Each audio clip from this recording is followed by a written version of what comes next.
Y ayer se conmemoró el Día contra la Explotación Sexual Comercial de Niños, Niñas y Adolescentes, y en este contexto y con la campaña Si fuera mi hija, la plataforma Actuar es Urgente ha hecho un llamado a generar conciencia sobre la vulneración más grave que puede recibir un menor de edad. Queremos profundizar en este tema, en lo que está pasando además en la sociedad, y para eso estamos acá en el estudio con Rafael Rodríguez. Él es vocero de la plataforma Actuar es Urgente. ¿Qué tal, Rafael? Bienvenido, gracias por estar acá. Gracias a todos por invitar a conversar de este tema. Bueno, ¿qué tan grave es este problema en Chile? ¿Cómo lo entendemos? ¿Con qué nos comparamos? ¿Estamos peor que hace algunos años?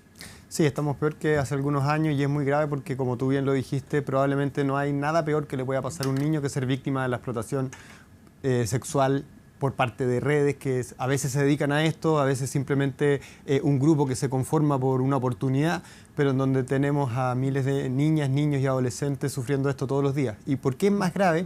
Porque al menos un grupo de organizaciones que estamos trabajando hace tiempo en este tema, vemos que la política pública, que los tomadores de decisiones, tanto del gobierno anterior como de este, nos han hecho cargo de de tomar ciertas medidas que mejorarían la administración de esta tragedia, la administración desde el sector público principalmente. Ya, Rafael, ¿y hoy día quién explota a los niños, niñas y adolescentes? ¿Son bandas, no sé, crimen organizado, extranjeras, son chilenos, son los propios papás, son los tutores? ¿A quién ponemos como responsable?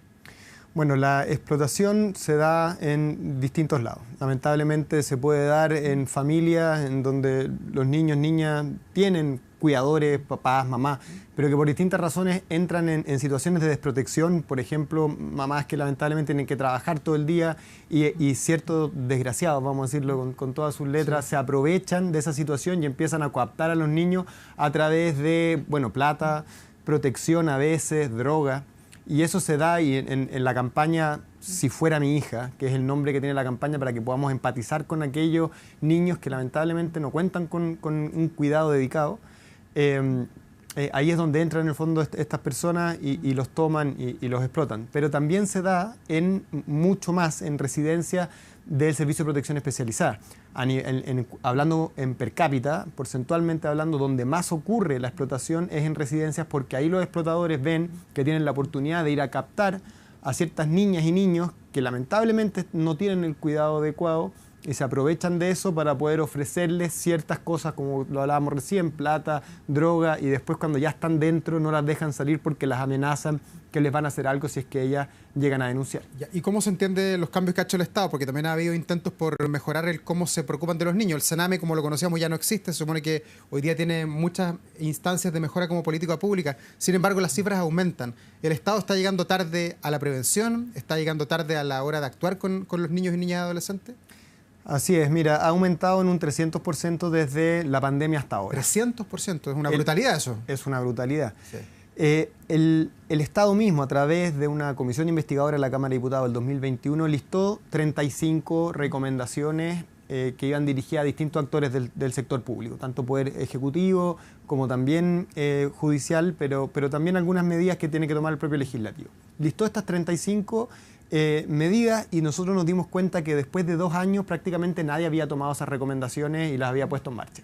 Entonces, debido a eso, un grupo de organizaciones de la sociedad civil nos agrupamos y armamos un observatorio de estas medidas para saber si es que alguien se estaba haciendo cargo o no. Hicimos un informe el año pasado, le pusimos nota a todas las contrapartes del sector público que tenían que hacerse cargo y nos encontramos con que no había avanzado nada. O sea, del 2021 al 2024, poco avance, prácticamente nada.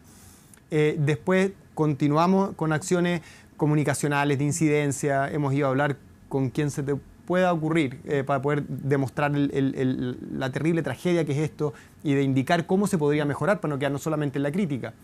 Hicimos el segundo informe ahora en marzo y los resultados fueron igual que el año pasado. O sea, prácticamente nadie se ha hecho responsable de medidas que el mismo Estado dice que hay que hacer. Entonces, es un sistema que evidentemente no está funcionando y lo que nosotros queremos lograr con esta campaña es que la gente como tú, como yo, ojalá todos los papás, mamás, tíos, tías, abuelos que hayan tenido contacto con alguna niña, entiendan que esa niña, si es que no tuviera el cuidado de uno, podría caer en un sistema de protección que no es capaz de hacerse cargo de agarrar a estas niñas y niños, principalmente niñas, 90% niñas, que las saquen de un sistema en donde se perpetúa un abuso y una violación permanente porque no hay nadie que pueda cortar el hilo a esta trayectoria. Y eso es terrible.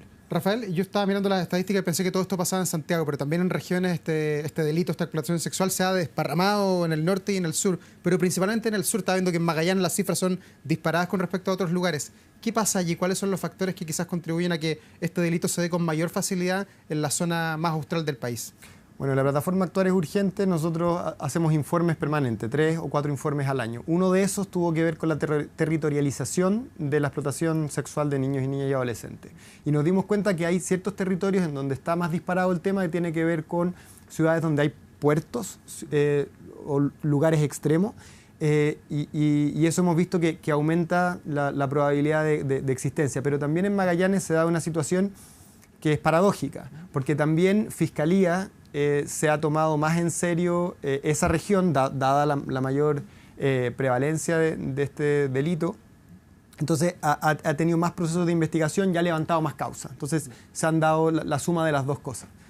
Y a la hora de investigar, ¿qué tan robusto es el brazo del Ministerio Público? Porque han aumentado las denuncias, vemos que muchos delitos que están tipificados en el Código de nuestro país, muchos no llegan a nada, las causas se archivan. ¿Tienen casos de mayor éxito cuando se investigan estas denuncias? Lamentablemente no. No, por 2 razones, al menos por 2 razones. La primera, porque para poder condenar a alguien penalmente, tú tienes que tener una prueba muy sólida. Y en los casos tanto de abuso como de explotación, es muy difícil lograr una prueba contundente para los tribunales, dado que tienes que pillarlo infragante. O sea, prácticamente hay que grabar el hecho. Exactamente. Y ahí hay, bueno, y el segundo gran problema tiene que ver con que muchas veces las víctimas no se sienten víctimas porque de alguna manera creen que están participando voluntariamente de la red de explotación porque hay algún beneficio.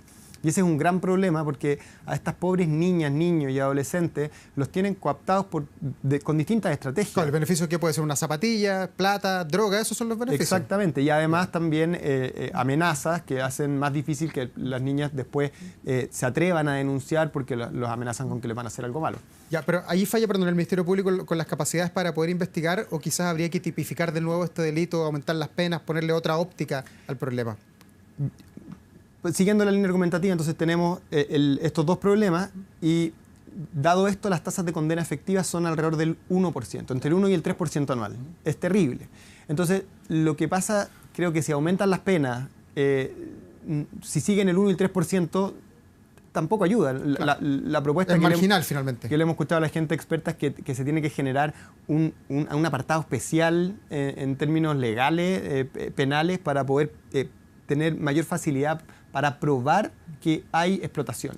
Ya. Y eso es muy difícil. Ya. ¿Y cuál es en todo esto el rol que jugamos los que estamos en la sociedad? Si es que vemos algo, si es que escuchamos algo, ¿qué hay que hacer? Bueno, esta campaña es justamente para eso, para que toda la sociedad se meta a hashtag si fuera mi hija. Puedan ver ahí algunos relatos que están haciendo 5 periodistas que se la han jugado con todo por esta campaña, que relatan ciertos casos que son reales, que son públicos también, anonimizados pero públicos, en donde las mismas niñas relatan ciertas experiencias de explotación y que podrían haber sido evitadas si es que el Estado con nombre y apellido, o sea, el Ministerio de Desarrollo Social, la Subsecretaría, el Servicio, el Poder Judicial, las policías, hubieran tomado ciertas medidas con anterioridad a la ocurrencia de la explotación. Entonces, la campaña tiene que ver con que nosotros, como sociedad civil, tenemos que hacerle entender a las autoridades que los estamos mirando y que el que no hagan algo tan simple como hacer, por ejemplo, una mejor coordinación entre tribunales de familia y penales para evitar que el tribunal de familia le dé a una niña a quien antes la había explotado por no tener integrado el sistema de información entre lo penal y el tribunal de familia, que es algo que se puede hacer, que no necesitan de una ley, que no necesita de un cambio de gobierno, que son cosas que pueden hacer los mismos tribunales. En el caso del Servicio de Protección Especializada, tenemos residencias que juran proteger a los niños que fueron vulnerados sus derechos y que no tienen cuidados parentales, que tienen que ir a esas residencias por una orden judicial. Y resulta que en esa residencia tienes entre el 50 o el 100% de las niñas que están ahí víctimas de una red de explotación. Nadie cuida. Y mañana o pasado mañana puede ir otra niña a la misma residencia y el servicio eso lo sabe. Y en vez de generar alguna medida alternativa, no lo hace porque los reglamentos lo impiden, porque esto tiene que ser parte de una nueva política pública. Es impresentable. O sea, ¿cómo puede ser que el Estado, con su tamaño, con su capacidad, no pueda ser capaz de controlar la explotación de 1.500 niñas? Rafael, ¿qué pasa con la reinserción de un niño, una niña, un adolescente que es explotado sexualmente? ¿Tiene capacidad de reinsertarse luego en la sociedad? Por supuesto que sí, ¿por qué no? Yo creo que no hay ninguna razón por la que no. Ahora, tenemos que ayudarlo me imagino que hay que acompañarlo. Por supuesto que hay que acompañarlo, pero sin duda que puede. Si la pregunta yo creo que es ¿cómo hacemos para que nadie más se vea involucrado en una red? Y hay ciertos lugares que no solamente son por temas geográficos que hablábamos, ¿no es cierto?, de ciertas regiones que tienen más probabilidad de ocurrencia de la explotación, sino que en todas las regiones hay ciertas condiciones que facilitan la explotación. Por ejemplo, mamás que tienen que trabajar todo el día y los niños quedan solos en las casas, lamentablemente más expuestos a que algún desgraciado los utilice para estos fines. Y también bueno, ya lo hablamos de la residencia, pero también, que es lo que busca hacer esta campaña, tenemos 5 casos que en donde cada uno te da cuenta de ciertas cosas que nosotros podemos hacer como sociedad. Por ejemplo, un caso de una niña que está en un colegio y en donde los mismos profesores ven que llega un señor de 60 años a buscar unas niñas, a sacarlas en un auto y saben que no es su papá, que no es un familiar, pero lo normalizan. Casos en donde hay, bueno, lo que hablábamos recién, mamás que tienen que ir a trabajar y una niña queda expuesta a quien la arrienda la casa, claro. Y otros casos de residencia y de casos más complejos, pero donde todos, que eso es lo importante, todos los casos podrían tener solución si es que los tomadores de decisiones, si es que la política pública, ministros, subsecretarios, directores de servicio hacen lo que tienen que hacer. Rafael, lo último, Chile versus otros países, ¿hay una mayor prevalencia de explotación sexual infantil en nuestro país? La verdad es que no lo sé porque nosotros tenemos la suerte como país de que levantamos harta información. Hay data en el fondo. Hay data. Los otros países con los que nos podemos comparar de la región les cuesta más llegar al dato, así que yo no podría dar una opinión sobre eso. Rafael, muchas gracias por estar aquí. ¿Nos repites el nombre de la campaña, la página web o algo donde uno pueda sumarse? La campaña, y les pido a todos que se sumen, es #SiFueraMiHija. Y la plataforma es Actuar es Urgente y ahí tienen todos los casos, los videos e información para que ojalá nos puedan ayudar a promover esta causa. Rafael Rodríguez, muchas gracias por esta entrevista. Que te vaya muy bien. Gracias, buenas tardes.